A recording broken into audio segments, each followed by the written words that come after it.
WTI plus 6.7% 3D signal. That is the alarm bell ringing across the commodity tape as we open the session. After cross-checking today's full market panel and the headline tape, the highest conviction move belongs to crude oil, and here is why. Today's hypothesis is the commodity reflation shift. We are testing whether a massive surge in energy prices is signaling a rotation away from disinflationary tailwinds toward a new regime of supply-side friction. We test this through the lens of crude oil, the weakening US dollar, the Nasdaq, and gold. This is not about predicting a price target, we are measuring the current market structure in real time. Finally, some real momentum is back in the commodities. This is not just a small bounce, it is a full-blown breakout attempt. The tape is showing us that the old disinflation story is hitting a massive thick wall. If you are watching the energy complex, you see the lane is opening up for a major repricing. I have to push back there, Jake. This move looks like a classic volatility trap to me. The structure underneath is incredibly hollow because we are seeing it while the greenback is weakening significantly. If this were a true reflation trade, the dollar would not be slipping through the floor like this. You have to wonder if the risk is being mispriced by the broader equity crowd. That is the core tension we are tracking today, the gap between the reflation story and the tape. The headlines are framing this as a clean geopolitical move, but the structural data shows a deeper disconnect. We are seeing a narrative where supply shocks are back, but the currency markets are acting as if the Fed is already waving the white flag. Look at the Middle East tensions mentioned in the verified news. They are clearly the trigger, but is the reaction sustainable? It has to be sustainable if the supply is truly threatened. You saw the Exxon and Chevron profit surges, the energy giants are already printing the proof. The momentum in black gold is a direct signal that input costs are the new enemy. This is a supply-side shock, plain and simple. Or it is just a relief rally that has run too far too fast. Geopolitical risks are always a wild card, and Coker from the ECB just reminded everyone that policy remains data-dependent. If the inflation outlook shifts back to that sharp target, this energy rip becomes the next major rejection zone. You are looking at a fragile multi-layer structure if the demand side does not show up to support these levels. We are not here to guess the outcome, we are here to read the structure. Right now, the subject asset is hovering near a critical stress zone that traders have been watching for weeks. Before we open the charts, what is really driving this, the crude surge or the dollar drop? Type whichever one you would back in the comments, I read every reply. Let's see what the daily candles are telling us about the subject and the driver.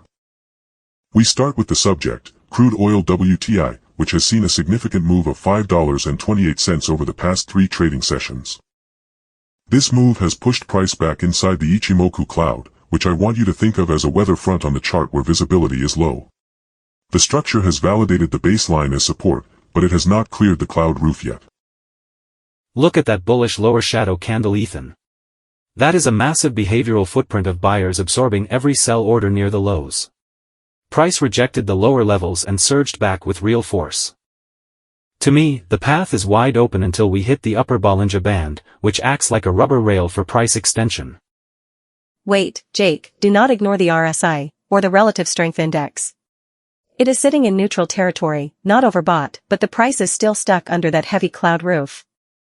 This is a range-bound structure until we see a daily close above the cloud.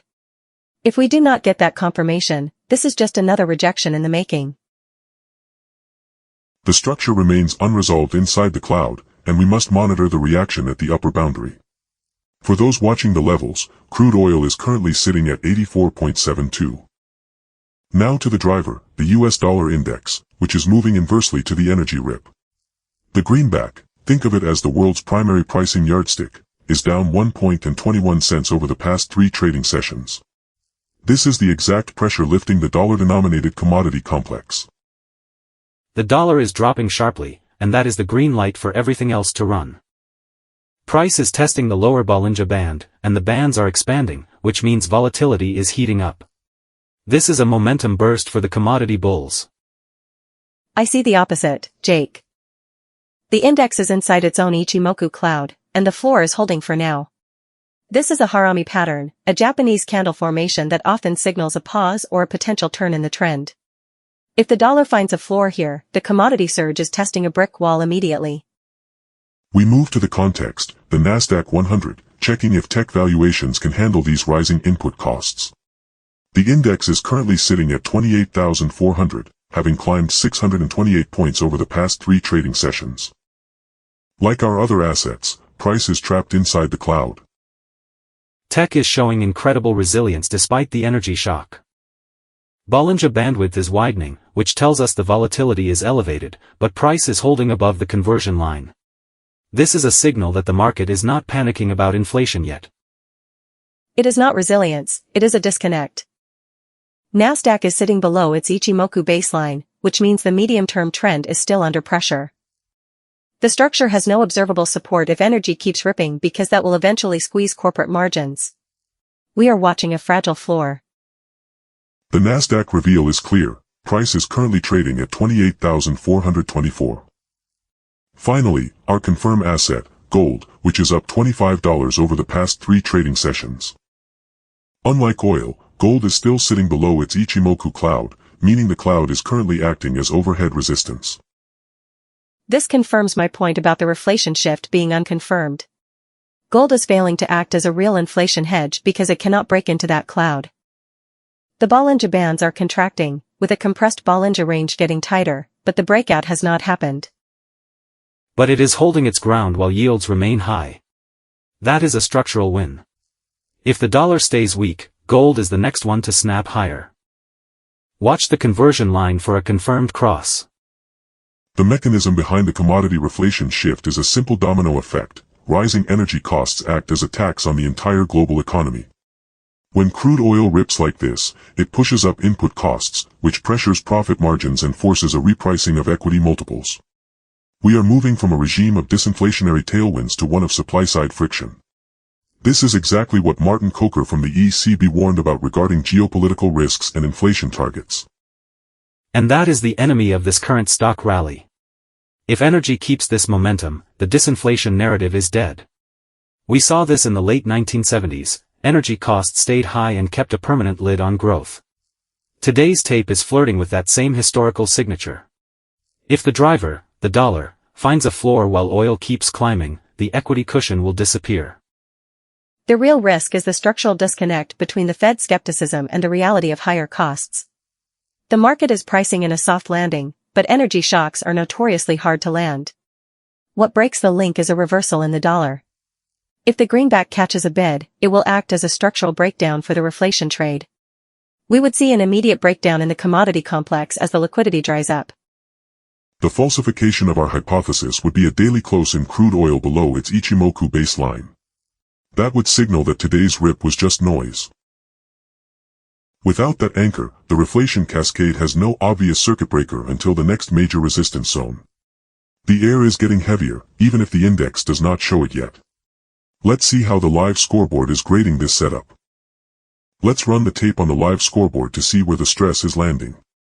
Crude oil WTI is the clear standout, currently sitting at 84.72, up $5.28, that's 6.65%, over the past 3 trading sessions.